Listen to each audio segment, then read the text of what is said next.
Dia akan memaknai kalimat-kalimat yang sering Anda baca ketika sholat. Di sholat saat ada itidal ngendikan apa? Rabbana lakal hamdu. Ayo dibaca. Mil'us samawati wa mil'ul ardi wa mil'u ma syi'ta min syai'im ba'du. Sama nani secara tradisi pesantren Rabbana do pangeran kita laka iku kaduwe panjenengan alhamdulillah segala puji. Engkau punya segala puji. Mil'us samawati yang pujian itu memenuhi langit. Tentu langit itu penuh dengan pujian. Semua malaikat bertasbih, bertahmid. Karena malaikat tidak ada yang kerja di pabrik itu tasbih terus gitu. Gak ada yang nyari uang, kan? Gak ada yang cari won ya. Kalau di sini nggak kiainya aja nyari uang. Terusannya apa? Wamil ul ardi, dan pujian itu memenuhi bumi. Korea termasuk bumi Allah apa enggak? Jadi saya sudah menduga suatu saat Korea itu ya penuh dengan pujian. Dan ini betul. Siapa yang ngira kalau di bumi Korea ada yang ngapal lagu Sakduna? Itu lagu kesayangan guru kita semua, Kiai Haji Maimun Zubair. Gak ada yang ngira. Siapa yang ngira kalau di sini ada ngaji seperti ini?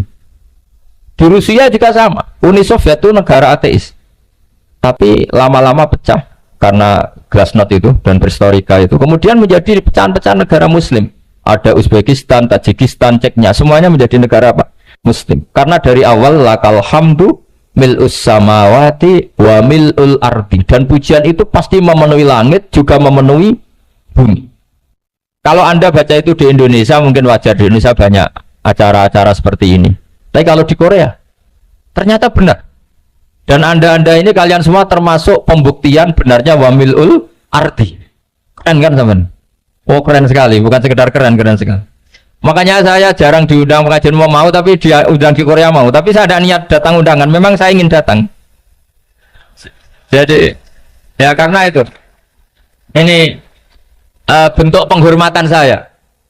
Bentuk penghormatan saya bahwa pada akhirnya benar-benar lakal hamdu mil'us samawati wa mil'ul ardi. Jadi Anda tidak perlu pesimis, dulu Indonesia juga seperti itu. Banyak Buddha, Hindu, macam-macam ateisme. Kemudian berkatnya para ulama sekarang jadi negara yang mayoritas Muslim. Korea, barokahnya orang-orang kedonyan seperti ini banyak Islam itu. Gak apa-apa, karena sebagian agama Islam, sebagian sejarah ditulis di bawah pedagang-pedagang Gujarat. Kira-kira orang Gujarat ke Indonesia dulu yang namanya pedagang cari apa? Uang. Tapi namanya orang Islam, hatinya tetap adanya tauhid. Nyari uang ya tetap sambil dakwah. Kalau yang ke Korea langsung kiai mungkin tidak seramai ini Islam. Karena kalau kiai datang langsung dicurigai jadi misionaris, jadi ribet malah. Tapi kalau sampean nggak ada yang curiga, namanya pekerja saja nyari uang, dan itu memang fakta. Cuma kadang ya sadar terus ya bagus lah seperti itu. Nggak apa-apa. Maksud saya ini saya memberi support, memberi tasjid bahwa Allah itu luar biasa. Jadi kalau ingin menyebarkan agamanya macam-macam. Kadang kiai tidak bisa mengislamkan orang, itu anak-anak mahasiswa pacaran itu banyak yang pacarnya itu masuk Islam. Tapi sampean jangan bilang pacaran halal ya, tidak pernah. Tapi Allah kalau menghendaki memberi hidayah itu jalannya macam-macam. Ada yang lewat kerja, coba yang bayangkan ada tahlilan di Korea itu semua kiai tidak pernah bayangkan. Tapi setelah banyak pekerja di sini kemudian mereka insaf atau sedang insaf tidak tahu ini. Sampai kapan insafnya juga tidak tahu. Tapi yang jelas ini hebat, ini apa? Hebat. Tahu-tahu ya seperti ini. Makanya iman saja Rabbana lakal hamdu mil'us samawati wa mil'ul ardi. Masih ditambahi wa mil'u ma syi'ta min syai'in ba'du. Karena Allah itu zat yang tidak terperikan, zat yang tidak terbatasi. Maka pujian di langit dan bumi ini masih kurang. Masih ada apa saja yang nanti akan dipenuhi oleh pujian kepada Allah Subhanahu wa ta'ala. Wa mil'u ma syi'ta min syai'in, dan pujian kepada engkau ya Allah akan memenuhi semua ruangan yang engkau kehendaki. Mungkin suatu saat negara-negara yang sekarang yang paling minim Islam itu di Amerika Selatan, kayak di Argentina dan sebagainya, nanti suatu saat juga penuh dengan pujian karena tetap Rabbana lakal hamdu mil'us samawati wa mil'ul ardi wa mil'u ma syi'ta min syai'in ba'd. Saya di Jogja setiap akhir ngaji saya ajarin wiridan. Mungkin wiridan ini tidak asing bagi jenengan karena sering saya baca Subhanallah wa bihamdihi adada khalqihi wa ridho nafsihi wa zinata arsyihi wa midada kalimat. Bahwa kita memuji Allah itu adada khalqi, sesuai jumlah makhluk Allah. Semua makhluk Allah meskipun kelihatannya mengecewakan, ini semuanya memuji sama Allah Subhanahu wa taala. Meskipun kadang kita kecewa, kadang kita tidak cocok. Coba barokahnya Anda ini agak-agak kecewa gitu dengan Indonesia karena nggak menyediakan lapangan kerja untuk Anda. Tapi ya nggak kecewa-kecewa amat ya, agak-agak saja. Karena Anda tetap semua mencintai Indonesia. Gara-gara agak-agak kecewa cari negara lain. Akhirnya di Korea, ada yang di Jerman, ada di Inggris. Tapi bawaan pernah ngaji di musola, Islam ini ke bawah. Sehingga karena Islam ini ke bawah, tahu-tahu ada komunitas yang memikirkan Islam. Umumnya orang mikir Islam itu ya bikin masjid. Kalau di Korea unik, nyewa apa? Nyewa gedung untuk masjid. Itu kalau diceritakan di Indonesia aneh. Ini masjid sewaan. Masjid. Tapi kalau di sini lazim, karena kalau beli mahal ya cukup sewa. Saya tidak tahu kalau dalam terminologi agama tempat Anda sujud ini nanti jadi saksi di akhirat. Itu yang permanen apa yang sewaan tidak tahu. Jadi nanti bumi ini tanya, ya saya ya Allah pernah dipakai sujud, tapi setelah 1 tahun nggak kuat menambah lagi. Makanya saya dukung tadi yang ada gerakan masjid apa. Sebenarnya permanen nggak permanen itu tetap bagus, ada usah memaksakan. yang jelas saya sudah ikut nyumbang lelang tadi, dan saya berharap uang itu benar-benar untuk masjid. Kalau untuk tamirnya juga gak apa-apa, yang penting untuk menghidupi masjid. Saya juga termasuk kiai yang gak suka kalau hukum itu terlalu fanatik. Misalnya uang ini untuk masjid, kemudian imamnya diterlantarkan. Karena alasannya ini untuk masjid. Imam kan gak masjid. Nah ini kalau imamnya gak diservis, kemudian mutung terus pulang ke Indonesia. Ini jadi masalah. Tapi saya juga gak suka kalau ada negara gitu. Betul-betul saya gak suka. Yang imamnya itu terlalu diservis. Ini buruk sekali kan. Pernah ada anekdot, ini anekdot tapi nyata. Ada negara yang sangat sehat, ya. Islamnya sangat sehat. Itu imamnya 1 bulan itu digaji 70 juta. Kira-kira 70 juta dibagi 1 hari berapa? 5 sholat ya? 5 kali 30 berapa? Kira-kira saja 150. Berarti per sholat dapat berapa ya? Kira-kira kan biasa potong gaji kalau berapa kira-kira? Singkat cerita, si kiai dari luar negeri tadi cerita apa Indonesia? Kiainya miskin-miskin, datang ke masjid kan kadang pakai ontel, adzan sendiri, qomat sendiri, sholat sendiri kadang. Itu nasib orang-orang Sragen dan Salatiga sebagian. Itu yang lapor karena mereka itu. Kalau Rembang insya Allah enggak. Tapi ada semuanya Salatiga, sebagian begitu. Itu yang cerita kiainya, bukan ini bukan hoax. Memang kiainya cerita. Nasib kiai di Salatiga Gus katanya. Itu digojlok. Tapi tetap sholat. Sehingga cerita orang tadi cerita, imamnya di sana naiknya Mercy, muadzinnya pakai BMW. Itu tetangga sebelah Indonesia banyak yang fasilitas imam seperti itu. Karena gajinya sampai 70 juta.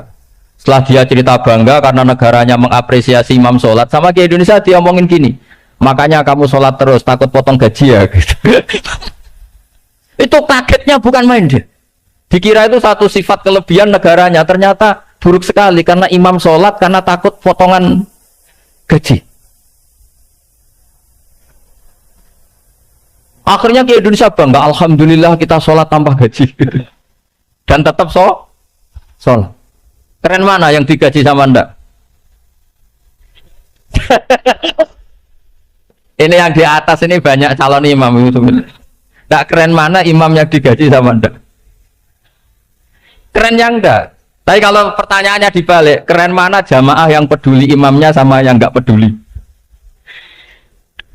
Jadi jawabannya harus tetap seperti itu. Imamnya keren yang ikhlas, tapi jamaahnya keren yang peduli imamnya. Jelas ini ya fatwa saya ya. Gimana? Imamnya baik yang ikhlas, tapi jamaahnya baik yang peduli nasibnya.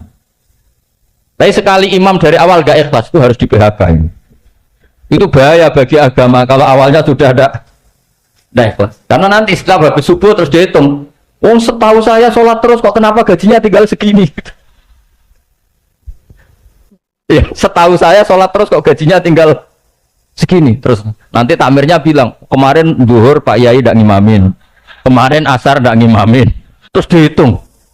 Bisa enggak agama akan berjalan seperti itu? Enggak kan? Ya makanya pertanyaannya tadi, suka atau punya imam ikhlas?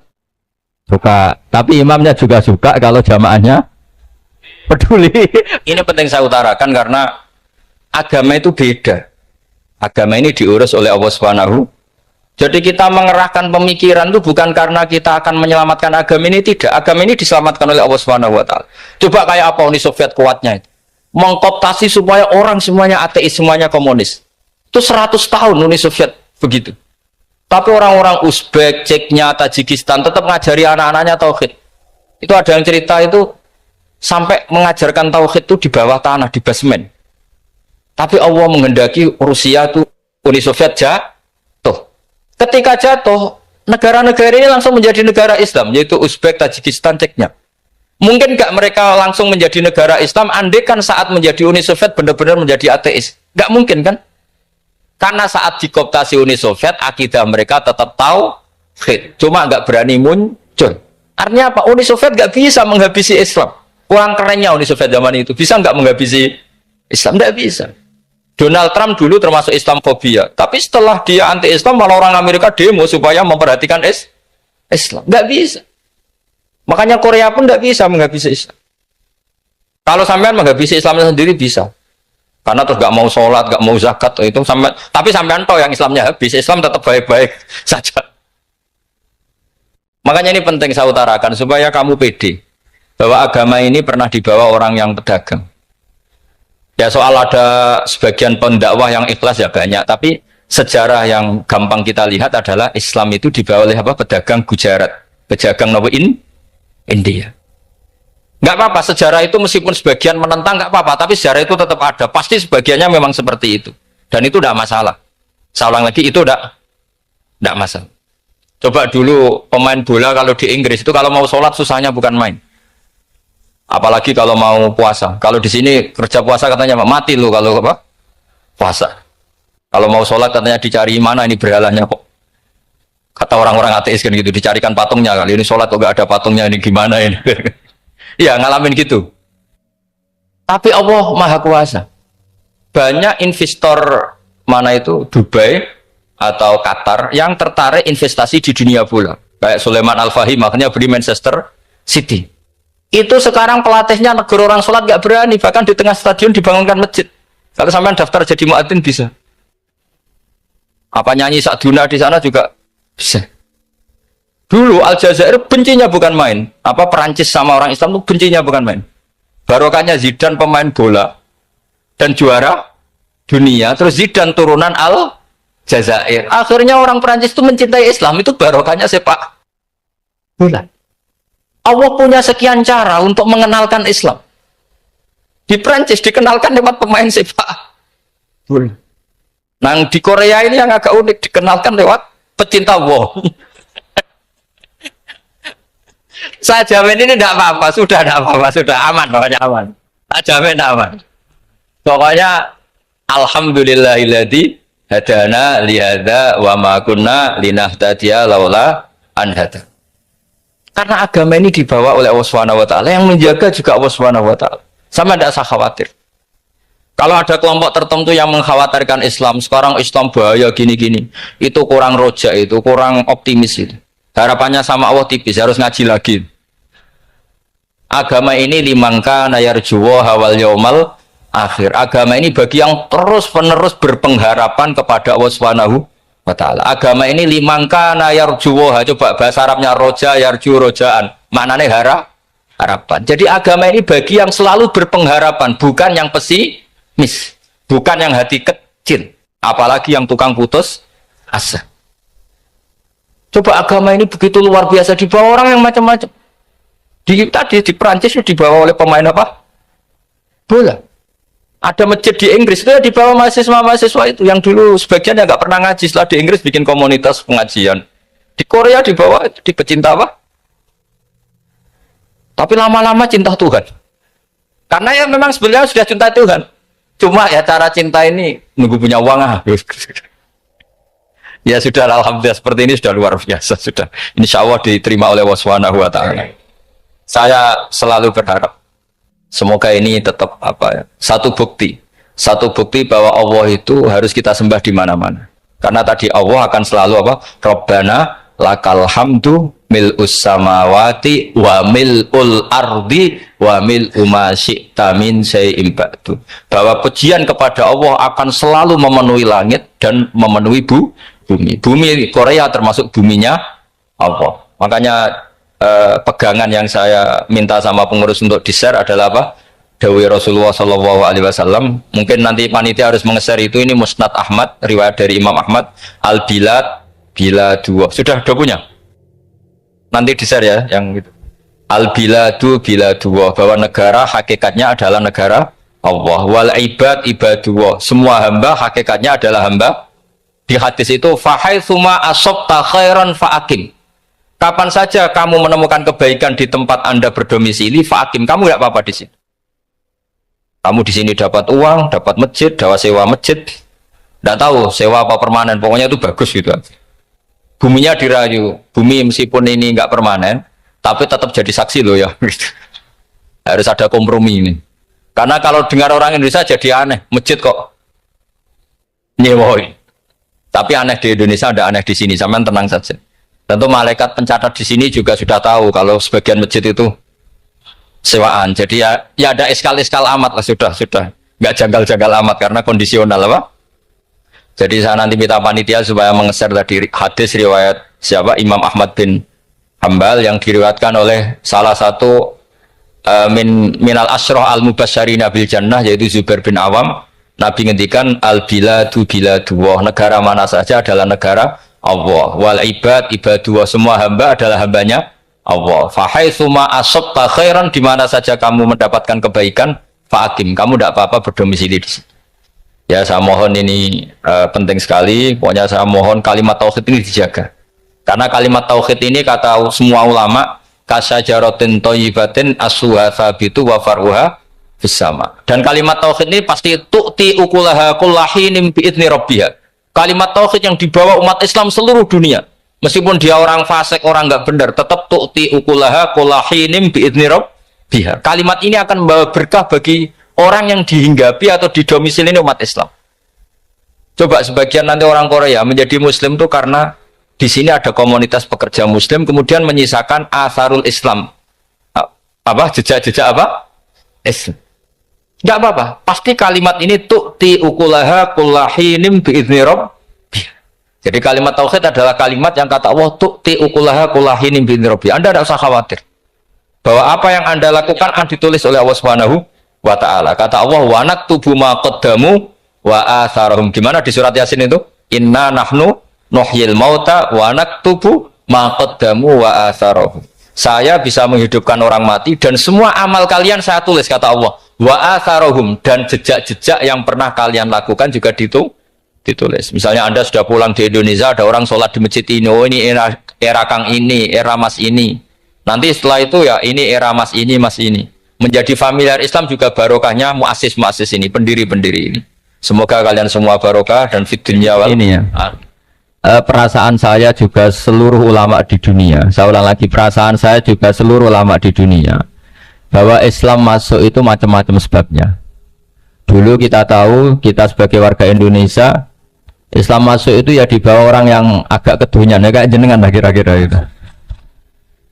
Ya kayak mbak-mbak ini, ya agak-agak mata duitan itu. Karena kita tahu rata-rata ahli sejarah mengatakan Islam di Indonesia dibawa kiai apa pedagang. Pedagang tuh nyari uang apa nyari dakwah kira-kira. Ya semoga Anda mirip-mirip seperti itu. Ya jadi nyari uang karena ada nurani Islam, sehingga tetap saja membawa Islam. Saya tidak tahu Islam Anda ala apa, tidak tahu, pokoknya mau ngaji ya berarti Islam ala ahli sunnah wal jamaah. Jadi ini penting saya utarakan bahwa Islam itu agama yang mudah difahami, sehingga dibawa pedagang saja ya kasil gitu. Dibawa orang yang kedonyan gak jenengan juga kasil gitu. Dibawa orang baik ya kasil, dibawa orang broken juga kasil. Ini penting saya utarakan karena saya ngaji di mana-mana bilang ciri utama kebenaran absolut adalah kebenaran yang bahkan orang nggak benar saja bisa bawa. Tapi bukan berarti saya dukung Anda ada benar, kan sudah ada benar dulu sebelum kenal saya. Tapi nggak apa-apa, nggak benernya umat Islam insya Allah dimaafkan sama Allah Subhanahu. Ya asal tobat maksudnya. Nggak, ini saya beri satu konstruksi pikiran yang saya sering utarakan di ngaji saya. Sampai sekarang saya coba saat tes ini kan di kampus ya, di apa bacanya ini Kim apa? Kim University yang global leader apa in the world itu. Ini keren lah. Jadi acara ilmiah kita ditakdir di gedung apa? Kampus, gedung universitas di begini. Kalau 1 ditambah 1 2 itu namanya hakikat. Ciri utama hakikat adalah siapapun akan menerima. Saya sekarang tanya sama Anda, kira-kira 1 tambah 1 2 itu musuh Anda pun mengatakan 2 apa tidak? Ya. Pekerja Korea ya bilang 2, rektor Al-Azhar juga bilang 2. Kamu yang sekarang sedang mungkin sebagian broken sama istri juga bilang 2. Istri kamu yang mangkal sama kamu juga bilang 2. Yang cemburu ya bilang 2, yang dicemburuin juga bilang 2. Karena begitu mudah kebenaran absolut diterima oleh siapa saja. Begitu juga eksistensi Allah sebagai Tuhan. Itu mudah diterima oleh siapa saja. Sehingga pembawanya tidak perlu seorang kiai atau gus atau mubalek atau ketua muin, tidak. Cukup karyawan pekerja apa? Korea. Karena kebenaran absolut itu kebenaran yang mutlak. Siapa saja yang waras pasti ngakui. Kira-kira orang yang berpikir sehat pasti berpikir begini, ini yang diajarkan Quran. Bumi ini kadung wujud. Sudah wujud kadung wujud, punya eksistensi. Mungkin nggak sesuatu yang wujud kemudian disebabkan oleh sesuatu yang nihilisme, yang tidak ada. Mungkin enggak? Tidak mungkin. Yang namanya penyebab itu harus sesuatu yang wujud. Di mana-mana penyebab itu harus punya eksistensi. Karena langit dan bumi ini kadung wujud, pasti penyebabnya adalah wujud. Karena wujud penyebab harus bersifat super. Lah bersifat super ini oleh ulama dikatakan wajibil wujud. Itu akal siapa saja akan terima. Cuma kemudian setelah nerima itu orang macam-macam cara berpikir. Mungkin orang Jawa dulu bilang itu Sahyang Widi. Kalau orang sini mungkin bilang apa itu? Dewa atau apa ya? Gak tahu saya. Karena itu yang teman sampean, enggak teman saya itu. Tapi yang jelas begini, ini konstruksi ini harus kita jaga. Nanti saya bacakan teks hadisnya. Kebenaran sejati ciri utamanya adalah ada absolutisme, ada kebenaran mutlak. Ciri utama kebenaran mutlak adalah diakui bahkan oleh siapa saja, termasuk oleh orang fasik. Orang fasik itu orang nggak benar. Misalnya ada imam masjid besar Istiqlal, ditanya 1 tambah 1 bilang apa? 2. Nanti kira-kira yang lonte juga bilang apa? 2. KPK juga bilang koruptornya yang ditangkap 2. Nah, eksistensi Allah sebagai Tuhan ini kebenaran yang absolut. Maka agama ini juga boleh diterima oleh siapa saja, termasuk oleh orang fasik, orang nggak jelas. Ini penting saya utarakan karena sekarang marak kelompok yang mengatakan orang Islam kalau zina menjadi tidak muslim, orang Islam kalau korupsi menjadi tidak muslim, salah sedikit tahlilan jadi kafir, percaya wasilah jadi itu tidak benar seperti itu. Karena kebenaran eksistensi itu kebenaran yang nggak bisa diganggu gugat. Seperti Anda ini kan warga Indonesia, KPK ya warga Indonesia, koruptornya juga warga. Apa setelah dia korupsi lalu tidak warga Indonesia? Tetap warga. Orang yang meyakini kalimat tauhid setelah dia salah apa terus tidak tauhid? Kan tetap ya. Maka dia tetap Ini penting saya utarakan. Kalau seorang warga Indonesia yang koruptor, yang macam-macam saja tetap warga Indonesia, padahal banyak kesalahan. Karena status warga Indonesia adalah status yang permanen. Begitu juga status Muslim adalah permanen bagi siapa saja yang melafadzkan La ilaha illallah Muhammadur Rasulullah. Kita tidak bisa mengkafir-kafir mereka. Itu juga yang sering dipesankan dan jadi ciri khas ulama ahli sunnah wal jamaah, tidak mengkafirkan orang Islam meskipun melakukan dosa besar. Soal dia salah nanti masuk neraka ya silakan saja, saya ada ikut, paham ya, sampai bisa mencoba. Tapi tetap saja dia muslim. Analoginya gampang sekali tadi. Orang Indonesia yang salah itu tidak akan merubah statusnya sebagai warga Indonesia. Karena ya memang dia berstatus warga Indonesia. Orang Islam yang sudah melafadzkan syahadat maka menjadi muslim. Saya di mana-mana berkampanye, berfatwa. Orang kafir yang 70 tahun kafir, sekali melafadzkan kalimat tauhid, itu menjadi muslim apa tetap kafir? Muslim. Masa kita yang Islam terus, yang kalimat tahlil la ilaha illallah kemudian menjadi kafir karena kalimat itu? Itu faham aneh apa aneh? Wong yang kafir saja menjadi muslim karena kalimat tauhid, yang Islam menjadi kafir juga karena kalimat. Ini ngajak apa-apaan? Ya ngajak goblok-goblokan, kira-kira kan gitu. Ini penting saya utarakan karena ini penting. Nah, setelah kamu yakin tauhid, ciri utama tauhid itu apa? Menstatuskan sesuatu sebagaimana hakikatnya. Misalnya bumi Korea, ini statusnya tetap buminya Allah. Maka dari awal saya husnudzon sekali sama Allah Subhanahu wa taala bahwa suatu saat di bumi mana saja itu ada tahlil. Enggak ngira kan ada ateis di sini, bumi ateis kemudian ada tahlil, ada sakduna, ada macam-macam. Ini penting, jadi saya mensupport Anda, mensupport kalian semua bahwa agama ini akan diurus oleh Allah Subhanahu wa taala. Makanya Sayyidina Umar radhiyallahu anhu kalau disuruh mikir agama itu tidak mau. Tidak mau betul deh. Ketika Umar jadi khalifah itu puncak keemasan masa Islam. Semuanya stabil, semuanya hebat. Sampai Irak, Iran zaman itu Persia masih, semuanya Mesir, itu semuanya ikut Islam. Ketika Islam pada puncaknya, yang dikhawatirkan oleh masyarakat adalah begini, lalu setelah Umar itu bagaimana? Islam setelah dipimpin orang yang tangguh, yang kuat, yang waroi, yang zuhud, lalu setelah Umar itu gimana? Tapi Umar disuruh mikir nggak mau. Sampai setiap Abdullah bin Umar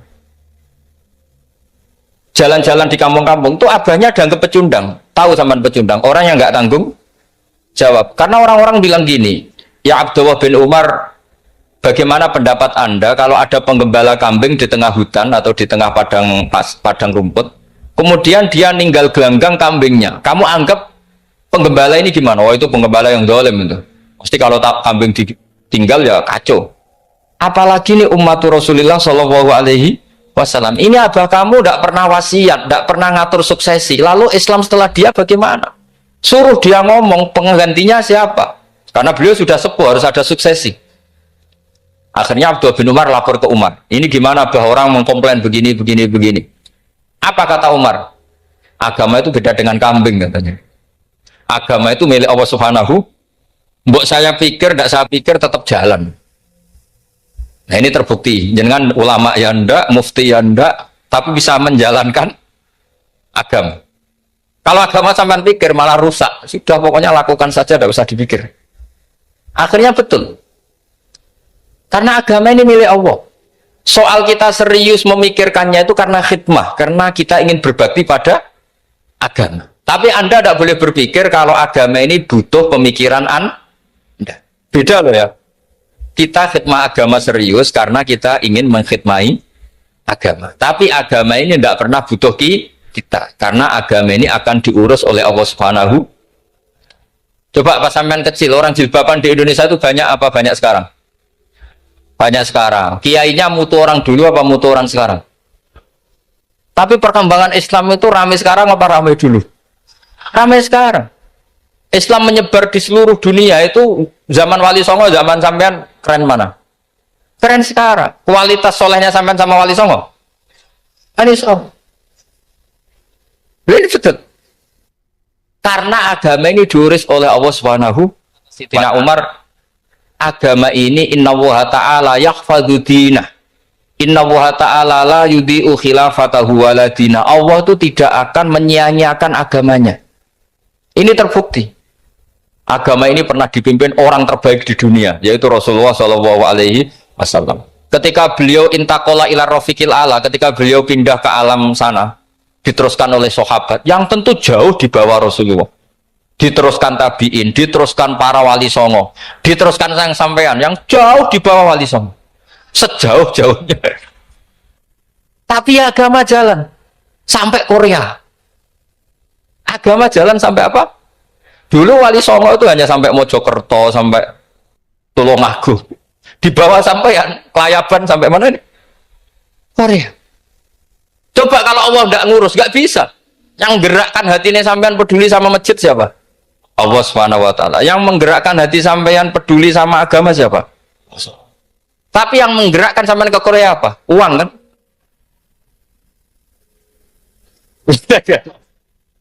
Enggak, enggak apa-apa, jujur saja, jujur ya, santai aja. Ini bagian dari keramatnya jenengan. Niatnya agak bener tapi dibenerin Allah di sini.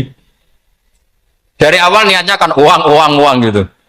Tapi setelah di Korea dibenerin Allah. Mbok ingat agama gitu. Keren kan?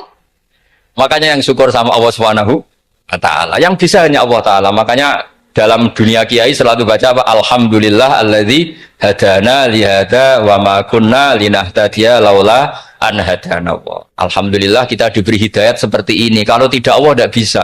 Sudah mata duit kan, kadang istri ngomel, mertua tidak percaya.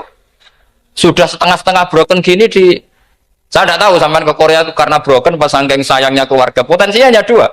Dibela-belain kerja demi keluarga atau agak broken maka ke sini. Tapi apapun potensi itu tetap baik. Itu takdir sudah, itu takdir tidak usah dibicarakan. Semua itu apa? Karena orang kalau sedang rukun ya tidak mau tukaran, kalau sedang tukaran ya tidak mau rukun. Itu sudah semuanya takdir. Kata bapak saya dulu kalau ada orang mau jualan tanah, Pak Yai tanah saya mau saya jual. Ini gimana? Padahal ini tanah warisan. Kata bapak, nak waya adol ya adol. Memang ini saatnya jual ya jual saja. Nanti kalau kaya saatnya beli ya beli saja. Karena kalau sudah saatnya jual mau beli ya nggak mungkin kan? Mau memang saatnya jual. Kalau sudah kaya kan nggak mungkin jual tanah. Saatnya beli. Maka semoga masalah di keluarga sampean ya masalah musiman. Maksudnya yang tukarannya ini musiman, yang rukunnya permanen. Jangan tukarannya permanen, rukunnya musiman. Setelah melihat yang lebih cantik, katut babon, nggak tahu saya.